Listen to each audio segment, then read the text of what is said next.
Gözlerimden süzülen her damla yangın. Bu şehirde sensiz her köşe bana zindan. Ne zaman baksam gökyüzüne bir kargın. İçime akıyor acıdan bir umman.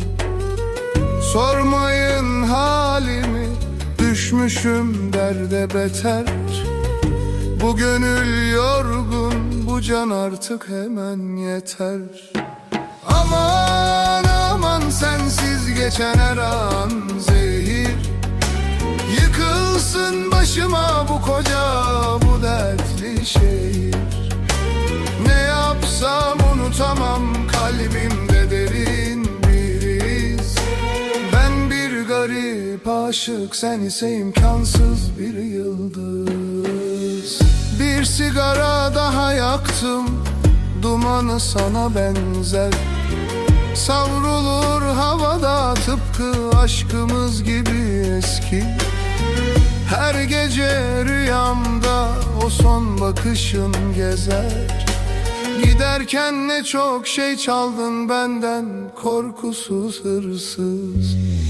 Dert değil kaderim bu benim, çile çekmekmiş. Rabbimden tek dileğim bir an önce can vermekmiş. Aman aman sensiz geçen her an zehir. Yıkılsın başıma bu koca, bu dertli şehir. Ne yapsam unutamam, kalbimde derin bir iz. Ben bir garip aşık, sen ise imkansız bir yıldız. Be hey zalim felek, ne istedin benden?